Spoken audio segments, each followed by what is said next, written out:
ভারতের উপর একতরফা নির্ভরশীলতা বাংলাদেশের জন্য ভালো নয়। যে তরুণেরা প্রাণ দিয়ে দেশ স্বাধীন করেছেন, শাসন ক্ষমতায় তারা এককভাবে আসবেন এটা আমি আশা করি না, কিন্তু তাদেরকে আসতে হবে।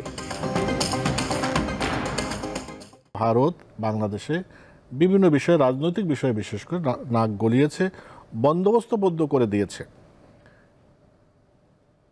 যাকে রেখেছিল শেখ হাসিনা তো পালিয়ে সেখানে গিয়েছে। তো ভারতের সাথে সম্পর্ক এখন তো একটু টানাপোড়েন বোঝা যাচ্ছে।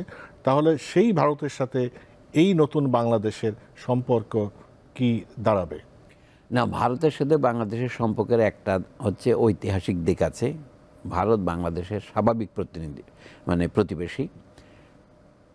কূটনৈতিকভাবে ভারতের সাথে আমাদের সুসম্পর্ক ছিল, মানে কিন্তু ভারত এটাকে অতিক্রম করে এখন তার নিজস্ব যে বর্তমান প্রতিক্রিয়াশীল রাজনৈতিক শক্তি ভারতের ক্ষমতায় বসে আছেন, যাদের আদর্শ হচ্ছে হিন্দুত্ববাদ, তো তারা ভারতের অন্যায় দাবিগুলো মানিয়ে নেওয়ার শর্তে 2000 আমি বলবো 9 সনের যে বন্দোবস্তটা করেছিলেন শেখ হাসিনার সাথে, সেটা থেকে বাংলাদেশকে সরে আসতেই হবে। কিছুতেই বাংলাদেশের জনগণ যদি মনে করে যে কারণে হোক যে ভারতের স্বার্থেই, ভারতের ইঙ্গিতেই বাংলাদেশের রাজনীতি পরিচালিত হচ্ছে, এটা হবে বাংলাদেশের জন্য দুর্ভাগ্যজনক। এমনকি ডক্টর মোহাম্মদ ইউনূসের সরকারও যদি কূটনৈতিক প্রয়োজনেও যে ভারতের ইচ্ছাকে বাস্তবায়ন করতে নানা রকম রাজনৈতিক চাল দেন, তাহলে জনগণ সেটা ধরে ফেলবে। আমি কয়েকটা বড় কথা বলি।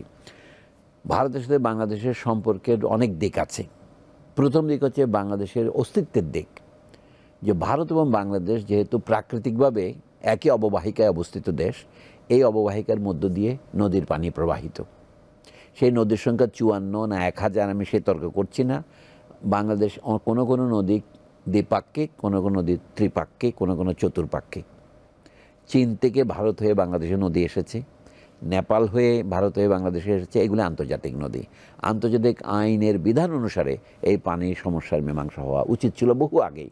ভারত শুধু একতরফাভাবে বল প্রয়োগ করে এই মীমাংসাকে দূরে সরিয়ে রেখেছে, এবং বাংলাদেশের নতজানু সরকারগুলো সেই মীমাংসা করতে সরকারকে বাধ্য করতে পারেনি। তারা শুধু সমুদ্র জয়ের মিথ্যা গল্প প্রচার করেছে, কিন্তু আন্তর্জাতিক নদীর পানির হিস্সা আদায় করতে পারেনি। তিস্তা ব্যারাজ তার প্রমাণ। এবং ভারত যে রিভার লিঙ্কিং প্রজেক্ট করছে সারা ভারতের সাথে, দক্ষিণ পূর্ব আমাদের উত্তর পূর্ব ভারতের নদীগুলোকে নিয়ে যাওয়ার জন্য, যেটা বাংলাদেশকে বঞ্চিত করা।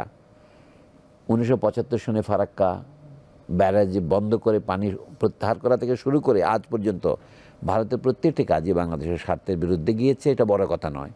আন্তর্জাতিক আইনের বিরুদ্ধে গিয়েছে, এটাই বড় কথা। দ্বিতীয়ত, বাণিজ্য সম্পর্কের ক্ষেত্রেও ভারতের উপর একতরফা নির্ভরশীলতা বাংলাদেশের জন্য ভালো নয়। সরকার যদি সেই রীতিগুলো পরিবর্তন করতে না পারে, বিশেষ করে ভারত বাংলাদেশের দীর্ঘ সীমান্ত থাকার কারণে 4000 কিলোমিটারের মতো সীমান্তে ভারত কাঁটা তার নির্মাণ থেকে শুরু করে গুলি করে জনগণের, মানে যারা স্থানীয় জনগণ, দরিদ্র মানুষের প্রাণহানি ঘটানো পর্যন্ত করেছে, যেগুলো শুধু অমানবিক নয়, আন্তর্জাতিক আইনে অপরাধ বলেও স্বীকৃত। সেই কথাগুলো যদি বর্তমান সরকার উপলব্ধি করতে না পারে, তাহলে তারা জনগণের আকাঙ্ক্ষাকে বাস্তবায়ন করেছেন বলা যাবে না। শেষ প্রশ্ন, নির্বাচন কখন হওয়া উচিত বলে মনে করেন? না, আমার তো উচিত অনুচিতের বিষয় নয়। নির্বাচন কখন হবে বলে মনে করেন আপনি? আমার ধারণা 2025 সনের শেষের দিকে নির্বাচন হবে বলে কথা হয়েছে। বাংলাদেশে একটা ঋতুর ব্যাপার আছে, শীতকাল। তো নির্বাচন সাধারণত নভেম্বর মাসে হয়। আপনার মনে আছে 1970 সনে যে নির্বাচন হওয়ার কথা ছিল আদিতে অক্টোবর মাসে, কিন্তু নভেম্বরে ঝড় হলো। পাকিস্তানিরা অক্টোবর থেকে নির্বাচন একটু পিছিয়ে দিল। নভেম্বরের 12 তারিখে ঝড় হয়েছিল 70 সনে, সেই জন্য নির্বাচন হয় 7ই ডিসেম্বর। এবং প্রাদেশিক পরিষদের নির্বাচন বা আরেকটা নির্বাচন হচ্ছিল 17ই ডিসেম্বর। এবং ডিসেম্বর কিছু কিছু ঝড়গ্রস্ত অবস্থায় নির্বাচন হয়নি, এগুলি একবারে 71 সনে বন্ধ হয়েছিল। কিন্তু নির্বাচনের কাল হচ্ছে আমাদের দেশে, আপনি জানেন, মার্কিন দেশে নির্বাচন হয় নভেম্বর মাসে, এবং নির্বাচনের ফলাফলের পর জানুয়ারির 20 তারিখে সরকারের পরিবর্তন, অভিষেক হয়। আমাদের এখানে নির্বাচন হয় ডিসেম্বর মাসে। অথবা গত শেখ হাসিনা 2024 শুরু করেছিলেন নির্বাচন কবে, 2024 না করে তিনি তাহলে অনেকে বলেন শেখ হাসিনা দিয়ে কুসংস্কারে আচ্ছন্ন ছিলেন, অনেকটা ভারতের কংগ্রেস গভর্নমেন্টের মতো, যে তিনি জ্যোতিষী দেখা নির্বাচনের তারিখ ঠিক করতেন। আওয়ামী লীগের জেতার বছরগুলো দেখেছেন, 2008-এ জিতেছি, 2014-তে জিতেছি, 2018-তে জিতেছি, এইটা তিনি 2024-এ করবেন।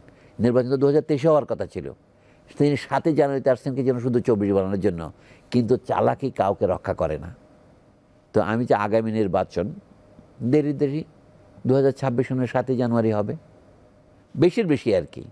অর্থাৎ শেখ হাসিনার মতো রানু যদি কুসংস্কারে ভোগে 2025-এ করবো না, আমি 26-এ নিয়ে যাবো, আমার ধারণা বর্তমান সরকার এতটা বোকামি করবে না। আমি মনে করি যে ইউনূস সাহেব যা বলেছেন সে কথা তিনি রক্ষা করবেন। উনি এক পত্রিকাকে সাক্ষাৎকারে বলেছেন, আমরা হলাম নির্বাচনে নয় সরকার গঠনে সহায়ক শক্তি, ইংরেজি ভাষায় ফ্যাসিলিটেটর, আমরা তো শাসক নই। আমি যে তিনি তার কথা রক্ষা করলেই ভালো করবেন। তবে এখানে প্রশ্ন আছে যে তরুণেরা প্রাণ দিয়ে দেশ স্বাধীন করেছেন, শাসন ক্ষমতায় তারা এককভাবে আসবেন এটা আমি আশা করি না, কিন্তু তাদেরকে আসতে হবে, না হলে কিন্তু দেশ ঠিক হবে না।